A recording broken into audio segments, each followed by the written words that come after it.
Hello, everyone. I am your host, Alejandro Colindres. Welcome to Series 2 of the podcast, The Road to Champagne, 13 Tested Principles to Drive Your Career to Success. This podcast series will benefit professionals that have room for growth in their career, especially young professionals. In Series 2, we are talking to professionals with brilliant careers in different stages of their journey to find out how the 13 principles have helped them. You can see the framework of the 13 principles in the website roadtochampagne.com.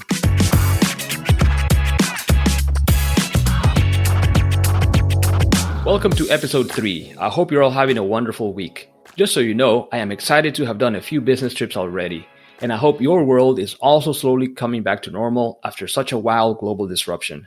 So, have you wondered, who do these 13 principles really apply to? Do they apply to me? I want to tell you that they apply to all professionals trying to grow in their career. It does not matter if you are an employee or a business owner, if you work in an office or a manufacturing site, in a service industry or high tech or banking, whatever. The principles help you eliminate the most common and critical root causes for slow career growth. Someone asked me the other day if they apply to entrepreneurs, not just employees working for an organization like me. The answer is yes, they apply equally well.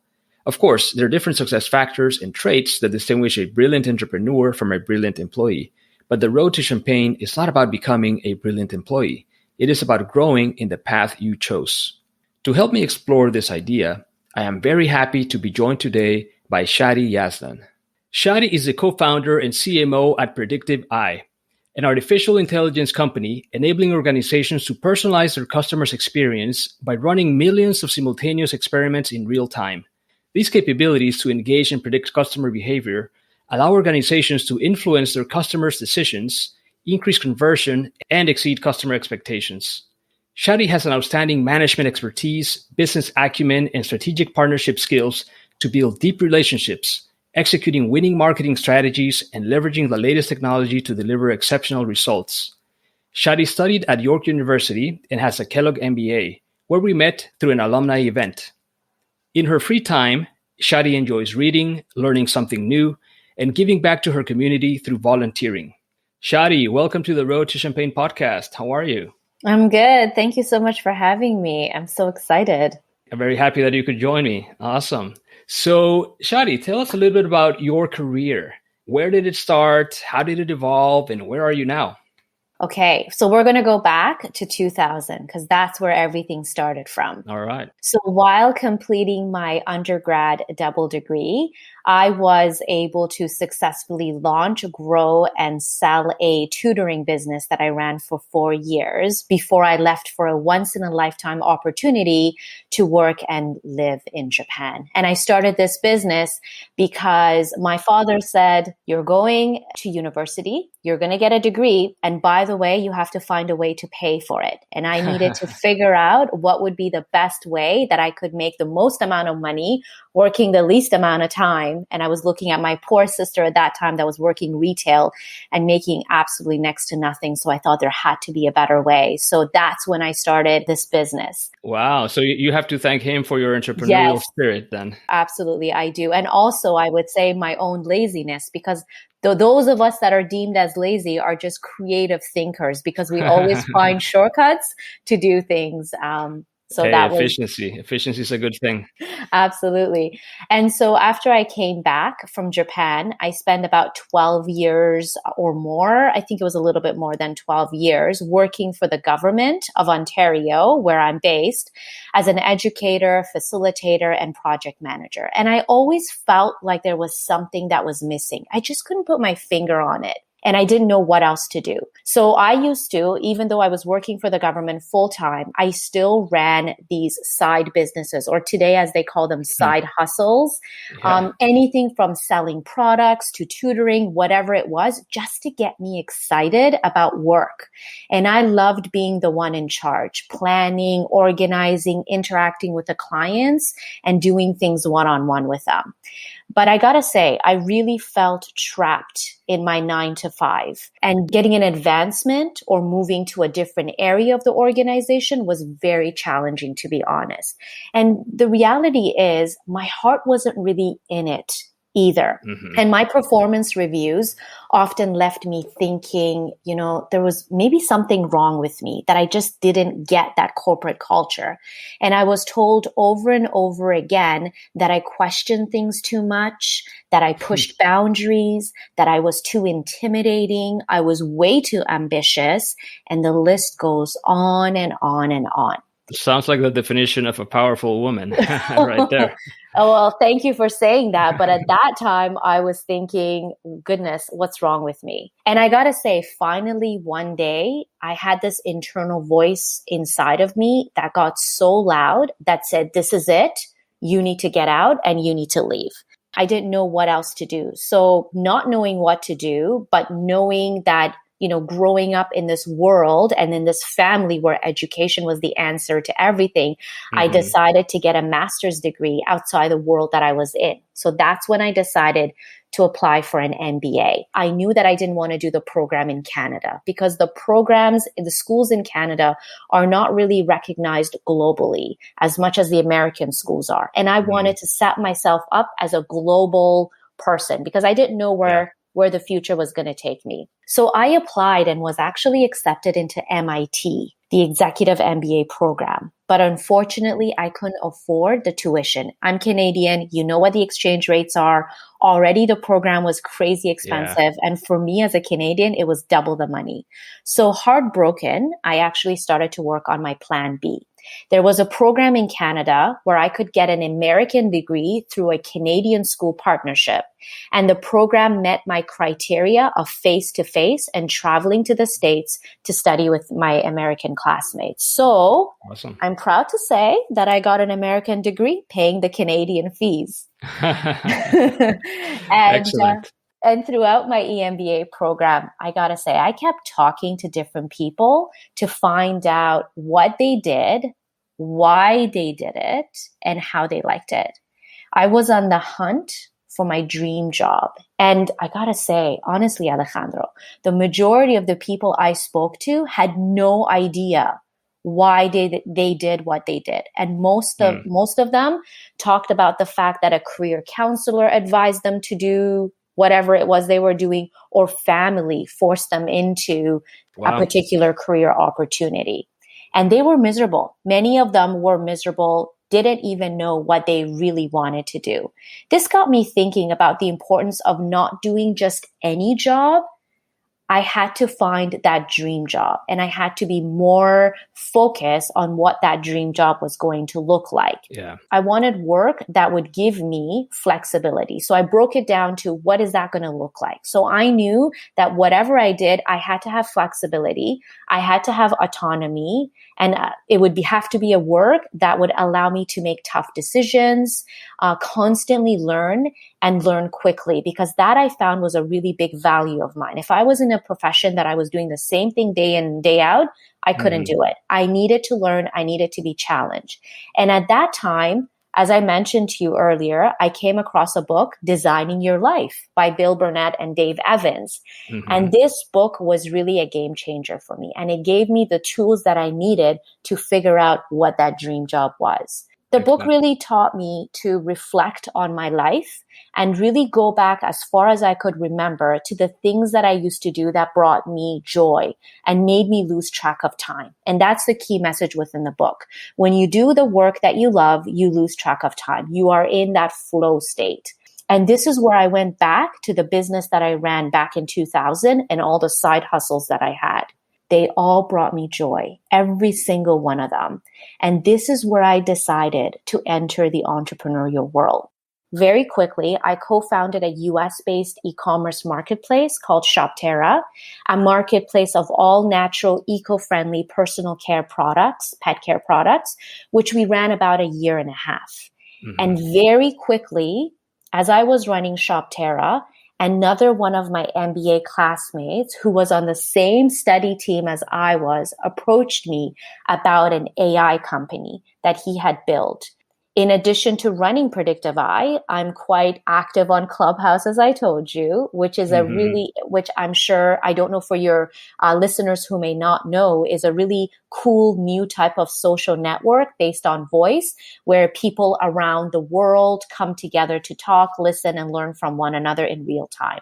And I share my experiences in the startup world, give marketing tips, and talk about the importance of taking care of your wellness as you're building your business. That's an area I'm quite well aware of because I did go through a number of burnouts as I was building my business and not taking care of my well-being. Yeah. I have to say, I do all of this as a way of supporting others on their journey as well.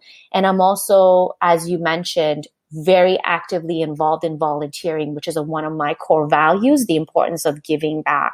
Amazing. Thank you for sharing that journey, Shadi. It's really interesting. And, it's one of the reasons why I wanted you here as my guest, because, I want people to hear the stories of people that are different than me in a way, right? Like you and I have Kellogg in common, but you are a lot more entrepreneurial than I am, right? And I love many things of your story, even starting from, going to Japan, which I'm sure now that has made you much more adaptable, which is principle number 5. You're not afraid of trying something new. Love it. So Shadi, of the 13 principles, which would you say are the 3 that you believe have a strong impact on your success so far? Well, you did already talk about one, so I'll start with that. It's principle number 5, being adaptable. When things have not really worked out the way that I have hoped, whether it was getting into, my dream grad school or not having the answers to building my business or failing through the businesses that I've built, leaving the country, going somewhere where I didn't know the language, the culture, or anything, that adaptability has been key to success for me and has been the key that's opened up the world in a way that I don't think would have happened had I not been so adaptable. So that's number 1. Yeah. The second I would have to say is principle number 2, aim outside of your league. And this really resonates, this principle, for me, because I've always naturally aimed for things that were outside of my league. My mindset has always been, if my parents can give up everything to bring their kids to the other side of the world from a war-torn country as war refugees and learn a new language and build a new life, then I can do anything. Nothing is too big. And this mindset, I have to say, has helped me get to places in life where every single person around me has said, that's impossible. You're not going to be able to do it. The other principle I would have to say is principle number 4, say yes. Every single business opportunity that has come my way has been because of this principle, because of me being open to new opportunities and saying yes. Even if I failed, I've learned. Even if it was the wrong yes, I don't actually say that it was wrong because it benefited me and it taught me something. I know that regardless of where life takes me, my yes attitude will really help me embark on new, exciting adventures and business opportunities, because it has to, because I've said yes. Yes. Pick one of those 3 and give us an example of when you apply that principle. Growing up in this household with these parents that were really focusing on giving my sister and I every opportunity possible, but not having the education themselves and not knowing how to navigate the world, but always saying, just shoot for the stars. I don't know how you're going to get there, but have big dreams to get there has helped me. So I would say when I was actually working within that government ecosystem, there were a lot of times that I reached out to people to talk to them about switching careers or going into something new. And I cannot tell you how many people told me, you know what, it's actually impossible. You're a government worker. You work for the public sector. It's almost impossible for you to go to the private sector. And if you do, you have to start at a junior level. And I thought to myself, I don't believe that. There has to be another way. But everyone told me, no, it's impossible. And there's no way for you to do it. So maybe you should aim to be a director of education, or director of, have a director role within the government sector. And I was like, I just don't feel it in my gut. I don't think that that's where I need to be. And that's why I thought, if these people are not able to answer that question for me, being exposed to people that have already done it and achieved the area that I want to be in, then that's going to be the way for me to go about it. And that's where that whole MBA program came from. So I built my network from the ground up without having any connections. And in my MBA program, every single day, I worked 10 times harder than everyone else just to prove that I can do it. I can't tell you how many times in my finance class, Amazing. I had no idea what the professor was talking about. It was like alien language to me. I was sitting there back of the class, Googling the terminology. What does this mean? And after class, going onto YouTube and Googling half the stuff the professor has said and figuring out, is there anyone that can really dumb this down for me and explain to me what this means? Because I was deathly afraid of asking the question in class, because I was like, what if everybody realizes that I don't know what's going on? And what if I am discovered as a imposter? And that's something that I believe a lot of us, especially women, deal with, that, someone's going to discover me as someone who may not know the answer. So Google and YouTube has saved my life, I have to say. But again, I took all the no's, all the, it's impossible, you can't do it, as my driver. I love it. And Shadi, I have to confess, I thought you were going to pick principle number 11, build your village, because to me, you're an awesome networker. So although you didn't pick it, I want you to tell us a little bit about it, because you're great at it. The reason why I didn't pick that was because you said I could only pick 3. Okay. And I knew that you knew about my networking skills. Yes. So I thought, you know what? I want to give something that's really new. But yes, that is very, very crucial to where you end up in life and how, and the people that you connect with, the way that you and I connected.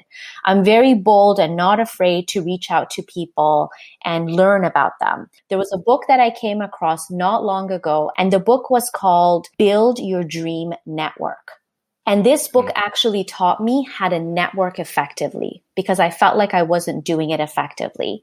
And there was also, I forgot who was that talked about your network is your net worth. So I knew anything that I ended up doing in life and where I wanted to go, I had to have the right network of people in place, people to cheer me on, people to encourage me. And so I made it my mission that anyone that I reached out to on LinkedIn, or anyone that reached out to me and connected with me, that I would reach out to them and book 15, 20 minutes, half an hour, however much time they had, to get to know them and to know the human side of them. Not to connect with them to sell anything or to buy anything, but really get to know who that person is. And this is what Build Your Dream Network is all about.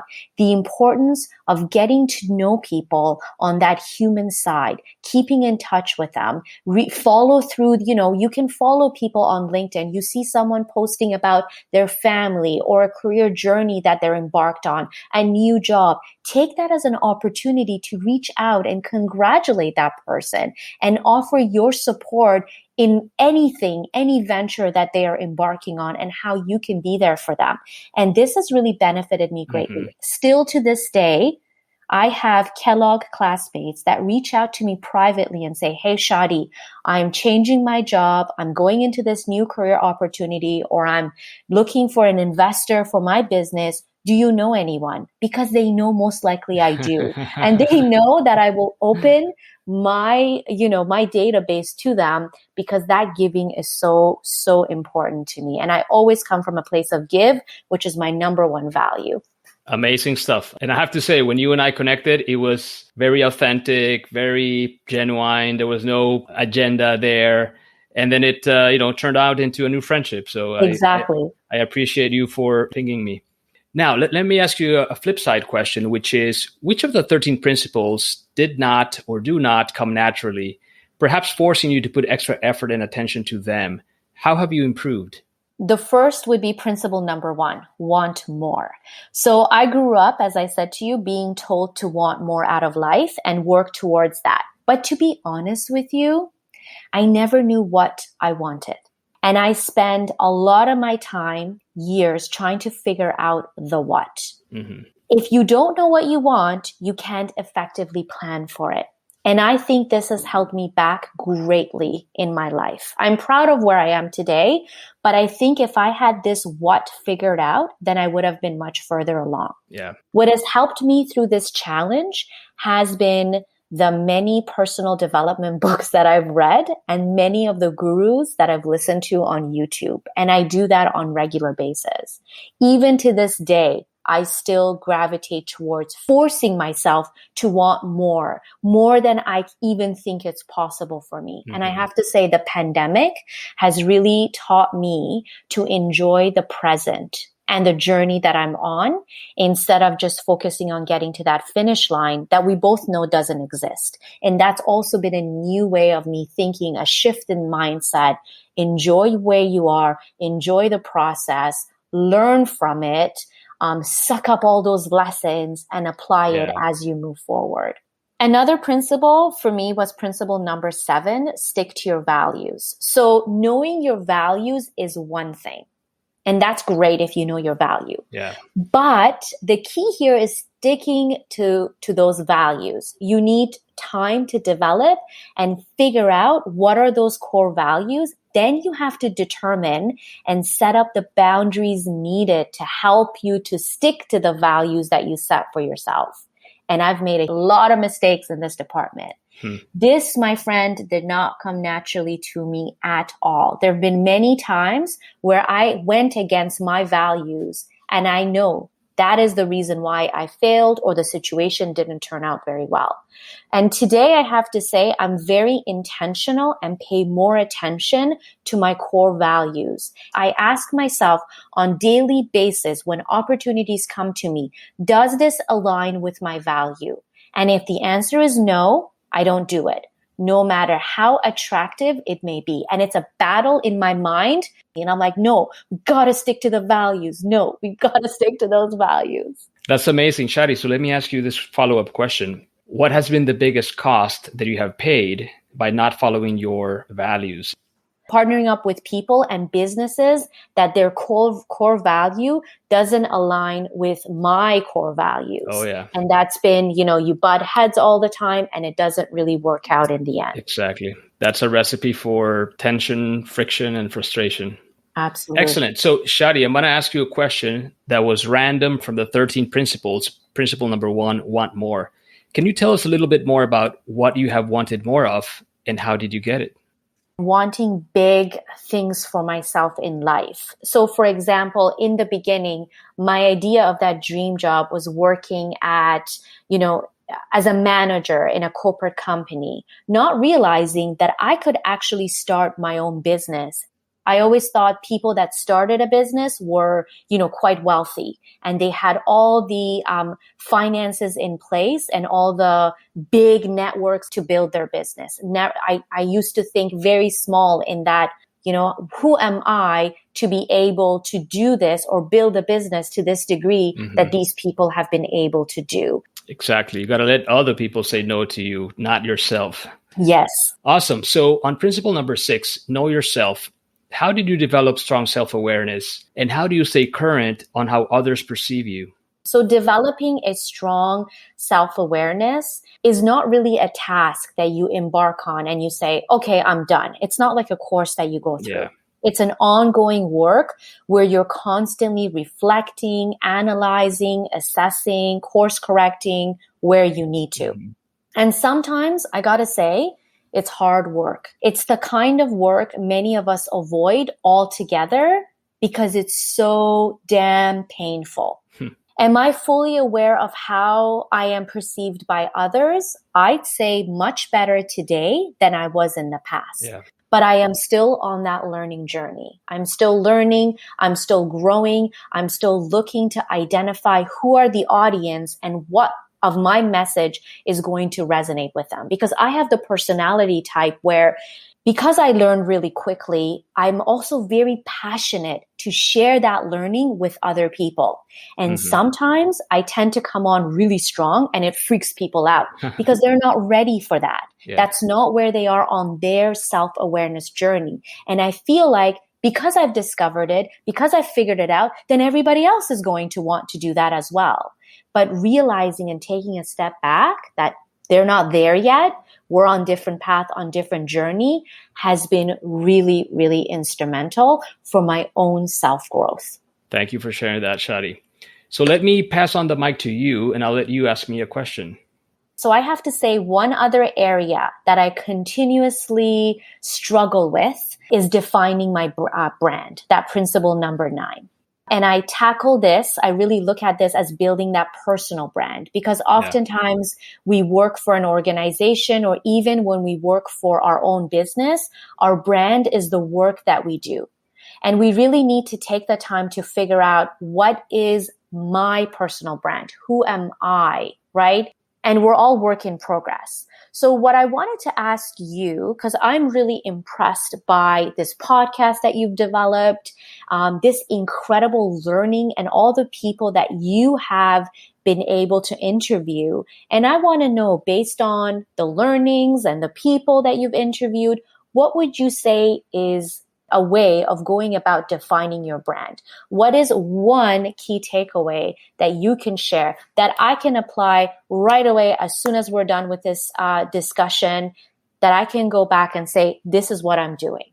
That's a great question, Shadi, and I'm going to try to be brief. You need to balance 3 elements in your professional brand: your strengths, your values, and your expertise. If you do this well, and you convey to your audience that what you bring to the table is something highly relevant and needed in your field, you are well ahead, because you're basically convincing other people that you are fulfilling a need and that they need you. They need your services. They need to partner with you. There's one key distinction that I want to make between strengths and expertise, because sometimes people think it's the same thing. I believe that we all have multiple strengths, but only a few areas of expertise. For example, Shadi, I believe you are an expert in marketing and entrepreneurship. But your strengths are a portfolio of different aspects like strategic thinking, being a fast learner, being adaptable, etc. You could choose to apply those strengths into other areas of expertise and be an equally successful marketer at a CPG company or a consultant if you chose that. You need to have many strengths, but focus them into 1 or 2 areas of expertise, because building expertise takes a lot of time and effort. Even maintaining that expertise takes a lot of time and effort. Now, I'm going super high level. If I could say a second thing is that I would run by people that I trust, people that know me, drafts of those brand statements so that you can get feedback on them and refine them with that external perspective, right? Because you want to have an accurate reflection of your brand, because you need to live up to your brand today, next week. It's not an aspiration. It's about today. Where are you now? Your brand will evolve, but right now you need to capture the essence of where you are today. Yes. So Shadi, each of our audience members is on their journey to success, trying to get to their champagne. What advice can you offer them so that they can have a more efficient drive to success? Do some small thing that scares or challenges you. We are creatures of habit. And forcing yourself out of that comfort zone and that habit is really crucial for growth and embracing new opportunities. So for example, practice making a tough decision or dare to do something small. For me, it was trying running. I never thought I could be a runner, but I just started running a little bit at a time, stopping, walking, running, going. And then I got better and better and better. And now I can run longer than I was able to. Half marathons? No, not yet. Okay. We're still working towards that. I'm not there yet, but I'm very close. Another example could be take a chance on something, whether it is to reach out to someone you admire or a client that you think is going to say no to you. Just try it. Take that chance. So for example, I reached out to one of my favorite authors on Clubhouse, and this is the author of Build Your Dream Network. I wasn't expecting anything. I was like, you know what? She's probably going to ignore me. That's fine. At least I faced my fear and I reached out to her. Yeah. So not only did she respond to my message, but we also hosted a Clubhouse room together where I got to interview her in real time. Nice. It's amazing to have her as part of my village, which is what you call, and I call it my tribe. Yeah. And I know that I can reach out to her anytime. And we're actually even talking about now planning future Clubhouse interview sessions together because she had so much fun. Do one thing every day or every other day or once a week that scares you or challenges you, because that's where growth happens. Shadi Yazdan, thank you for joining me today and for sharing how these principles have helped you in your journey. And thank you for also proving that the 13 principles apply to entrepreneurs and business owners, not just people in the corporate world or, employees. Now, we know that we can contact you through LinkedIn. How can we find you in Clubhouse? Because now I'm curious. Good question. So on Clubhouse, I'm actually at Shadi Yazdan. And thank you for this opportunity. It was great to speak to you and share some of my learning about the road to champagne, which is incredible. And I love these 13 principles, which I know I'm going to be applying and looking at and trying to fix the areas that I find a challenge for me still to this day and figuring out my way and navigating it. So thank you for that. Thank you, Shadi. We are all work in progress, so we all need to do that. Thanks for joining again. And everybody, remember, you must take action to start unlocking the power of the 13 principles in your life. Let's meet again in the next episode. I have another inspiring guest for you. Cheers to a more efficient journey on your road to champagne.